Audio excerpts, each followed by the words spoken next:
2 examples. Very good. Is this on? No. There we go. Good evening. Thank you for being here. I would like to thank the Alice B. Toklas LGBT Democratic Club and the San Francisco Young Democrats for inviting us here tonight and putting this event, and for you to be here. Happy birthday to London Breed, and thank you for the African American Arts and Cultural Center for opening up your doors for all of us to be here today. My name is John Avalos, and I am running for mayor of San Francisco. I state the obvious because to me it's very inspiring to say that. I got to San Francisco in 1989. I had about $1,000 in my pocket. I knew about 4 people. I was 25 years old. I didn't have a job, didn't have any prospects, and now I'm running for mayor in this city. And what's happened in between 1989 and today is the stuff of what dreams are made of. And I think San Francisco is an amazing city that provides that kind of opportunity for everyone to be able to create and recreate themselves. But not everyone shares in that dream. And we see right now San Francisco is a city at the crossroads. We're seeing the status quo right now is a city where the wealth is accumulating into fewer and fewer hands. There are working people, middle-class people who are struggling just to stay in San Francisco. And my vision of San Francisco is a city that works for all of us. An economy that works for blue-collar, green-collar, and the tech industry. I want to make sure that our neighborhoods are livable with affordable housing, with education and schools that are going to meet young people's lives to help make sure that they're successful throughout their lives. And I want to make sure that San Francisco government is transparent and accessible. My politics is a politics about collaboration and community organizing. I'm a social worker, and I want to use my skills to recreate how we make this city run. I want to bring out the best of San Francisco. Hi, I'm Joanna Rees. Thank you for having me here tonight. I moved to San Francisco 18 years ago to raise my family. I moved with a 4-year-old and a 12-day-old baby because I wanted to raise them in a community that was diverse, that was inclusive, and I thought of San Francisco as the innovation capital of the world. As an entrepreneur, I founded a venture capital firm 16 years ago. I've supported more than 60 Bay Area businesses who've created thousands of jobs by rolling up my sleeves with entrepreneurs and helping them turn an idea into something of value. And I've spent more than a decade working on public education reform. I was fortunate to have a great mentor in my life, a woman named Ann Richards, who was the first elected female governor of Texas. And she instilled in me I had an obligation to go into public service. So 2 years ago, I started what I call the listening tour and went neighborhood by neighborhood and just asked people what they loved about San Francisco, what they were concerned about, and what they wanted in the next phase of leadership. I say I discovered the silent majority in that process, but I also heard loud and clear that we need a new approach to some of our long-term challenges. I always say my moment of obligation when I knew I had to run was when I became convinced the only way we'll significantly impact public education is if the mayor makes it a high-level priority. It's going to take a community-wide effort for us to transform our public schools. We have to grow our way out of the budget deficit, and the way we'll do that is by keeping jobs in the city. I've supported so many entrepreneurs who start here, and then they leave as they scale. And we have to provide openness and transparency to people so we're really clear about how we spend everyone's money so that people know where it's being invested and can hold our leaders accountable. I'm running a very grassroots campaign, going door to door, working bus stops, walking merchant corridors. We've knocked on 120,000 doors. I was working the Judah line this morning at 7 a.m. And I absolutely believe that the way we'll engage the voters in this community is by getting out and just interacting them with every day. I appreciate being here, and I look forward to getting your support.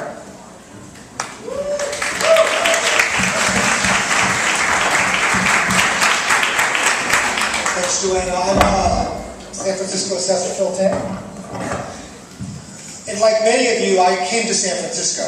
San Francisco's a world-class city that attracts people from not just all around California, but all around the world. And we come here for opportunities. We come here because it's innovative. We come here because it is diverse, because it is tolerant, and because we are attracted to it from anywhere around the world. Why don't we have a government that does the same? In a world-class city, don't we deserve a world-class government? And a world-class government, to me, looks like a government that accepts difference of opinion, dialogues with people, and actually encourages people to come through its doors, not excludes people. My whole campaign is really about having you all have more say in our government. Not just in a few decisions, not just in a decision once every 4 years when you elect a mayor, but in every single decision in our government. Helping figure out how we can make Muni go faster, how we can make the green economy a reality, not just for a few people, but really for everybody in San Francisco. How we can make a budget balance that just like the way our checkbooks are constantly balanced. So in San Francisco, we have a world-class city, we have world-class people. We need your help. I don't think any one person as mayor can solve all our problems. I think we've clearly seen that 8 years ago. We probably talked about the exact same issues as we do today. What we need is, in our city, I need your help. If I'm mayor, we've set up Reset San Francisco to ask for your help, to get your help. And in order to get your ideas and your input, we really need you to be there every step of the way. Because I do believe that if we do it alone, we will fail. But if we do it together, we can make Muni more efficient. We can balance our budget, not just once a year, but every single year for the long term. And we can also find a way to grow jobs in San Francisco. Good evening, I'm City Attorney Dennis Herrera, and I want to thank the Alice Club and SFYD and the City Democrats for giving us the opportunity to have a conversation with all of you tonight about what is at stake in this election. I've had the good fortune of living in San Francisco for 25 years. I came here for a summer job in 1987, fully intending to move back to New York after I was done with law school, but I fell in love with San Francisco and I moved here permanently in 1988. And despite a brief period of time in Washington, D.C. during the Clinton administration, San Francisco has been my home. And I have had the good fortune of working with many of you in this room on a variety of issues, demonstrating that we could use the power of government to make a difference in people's lives each and every day. And I think that is fundamentally what this race is all about, because I think this is the most important mayor's race that we have had in San Francisco in 20 years, and the most important mayor's race that we're going to have for the next 20. It is a seminal election. And it is a seminal election because of challenges and opportunities that San Francisco finds at its feet. And when we look at the fact that we've increased our population by 50,000 in the last 10 years, we have a great opportunity to create economic opportunity for folks that are moving here, but we have to demonstrate that government can make a difference in their lives each and every day. And when you see what's happening in Washington, D.C. with the gridlock and in state capitals across this country, it's even more important to understand that if we're going to inspire confidence and have government make a difference in people's lives each and every day, it's going to have to happen at the local level.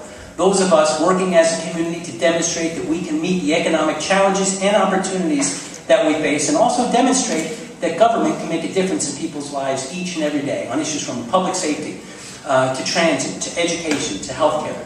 And that's something that I've had the experience of doing for almost 10 years as your city attorney, using the power of the law to make a difference in people's lives each and every day, and that's what I want to do as your mayor.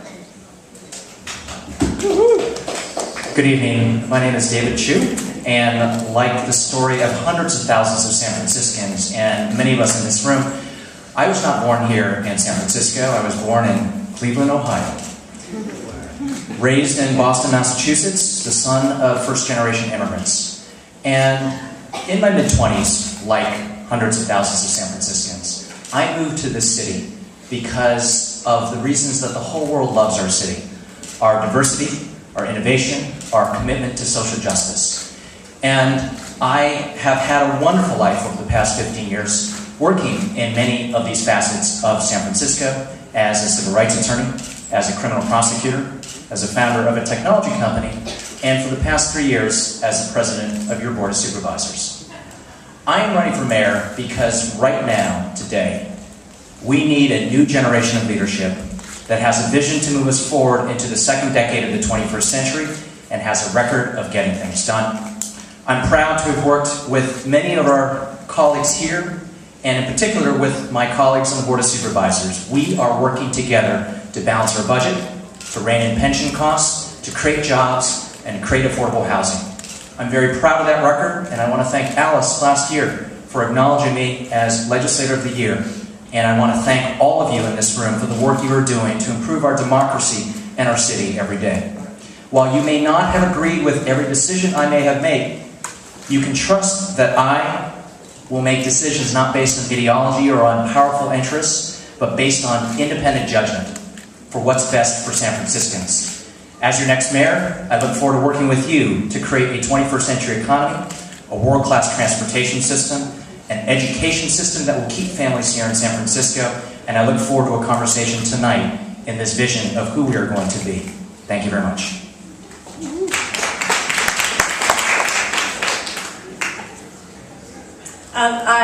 My name is Michela, Alioto-Pier. I'd like to start by thanking Alice B. Toklas, the City Democratic Club, Young Dems, and the beautiful amphitheater that we are in right now, the African American Cultural Arts Center. I would also be very remiss if I did not thank both Melissa and Beth. I'll thank you now, because hopefully Beth will be thanking you after this. But it is my distinct pleasure and honor to be here with you today. My great-grandfather moved to San Francisco at the turn of the century. He was 8 years old. He got off of a boat from Sicily and got his first job lighting lampposts down at Fisherman's Wharf. From there, he worked his way onto his first fishing boat, where he cleaned decks, and then he learned how to fish and became a fisherman. He worked hard, saved money, bought his first boat, and then his second boat, and when he was in his early 20s, he had a few of them. And when the 1906 earthquake hit, he took people off the shores of San Francisco and sailed them into the middle of the bay to safety. It was on that very last boat that he met my great-grandmother, where they sailed off and watched San Francisco burn, only to return to rebuild it. What we need to realize as San Franciscans is that we have a phoenix on our flag for a reason. We are a city of innovation. We are a city of guts. We are a city that comes back, just like that phoenix flying out of the ashes. San Francisco is an innovative place. As a mayor, as a member of the Board of Supervisors for almost 7 years, I spent most of my time doing just that. I passed the first long-term economic plan for San Francisco because we need long-term planning. I passed the biotech payroll tax exemption, which ultimately created hundreds of jobs in San Francisco.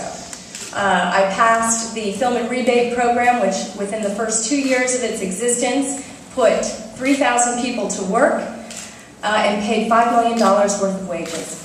This is a conversation about the future of San Francisco, about innovation, and about our future. Thank you for having us here tonight. Good evening, I'm Bevan Dufty. Thank you for having me here.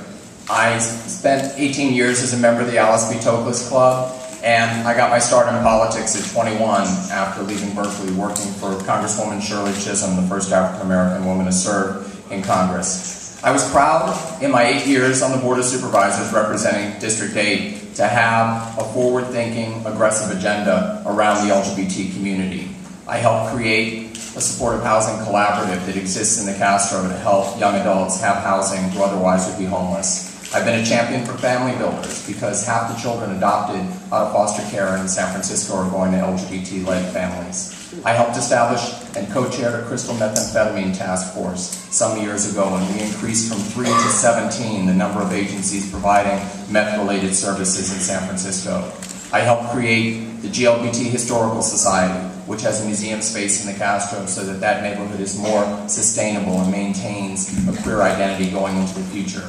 And I've been a champion for HIV prevention programs, recognizing that this epidemic continues to grip communities of color and young people particularly. And I started the first ever economic development programs in an LGBT center, small business loans, first-time home buyer, workforce programs, and the Transgender Economic Empowerment Initiative, which has placed over 150 transgendered San Franciscans into full-time employment. I also want to say that it's important that we're here because the next mayor needs a black agenda for San Francisco. There are young men that are standing just blocks from here that are more likely to go to jail than go to college. And we need to change things. All of us sitting here can tell you what's wrong with an African-American population that has slipped below 4%. But the answer is we have to work on building black businesses, which have all been eliminated in San Francisco, flipping the script in terms of public education and the opportunities, and creating programs like I did at Mission High School. Thank you. My name is Leland, and I want to thank all of you for participating in this particular debate. both the attendees and my colleagues here. In January of this year, my campaign started a process of going to different neighborhoods and individuals and organizations to listen to some of their issues and some of the concerns and some of the things that they care about, what they thought a mayor ought to do, what a mayor ought to do in the city and town of San Francisco. But of recent, as I talked to many of the residents of San Francisco, they asked me different questions. And one of the questions that they asked is that we hear a lot about power brokers. And what are power brokers? And I tell them that these are rather well-connected, influential individuals that have reaches into the mayor's office in Route 200. Unfortunately, their interests are not our interests. Their interest is their own interest, selfish interest. And I will tell you that there are politicians that are more than happy to go out there and wine and dine them. But I would rather throw them out of City Hall. And that is the reason why we make City Hall independent. And this is not about just simply an issue I care about now. On the Board of Supervisors in the Assembly and the Senate, we've championed in San Francisco the Sunshine Ordinance. I helped write that, advocated for that. We open up disclosures and transparency in UC and CSU. And those are the kinds of things that I think are extremely important. And what we've got to do now is to put more teeth in our Sunshine Ordinance, because the power brokers are running amok in San Francisco. And we've got to tell them that this is not their city, this is our city. We've got to get a mayor that is going to not support backroom deals and these power brokers. That's the kind of mayor that I'm going to be, and that's the kind of mayor I'm sure you want to be. Thank you.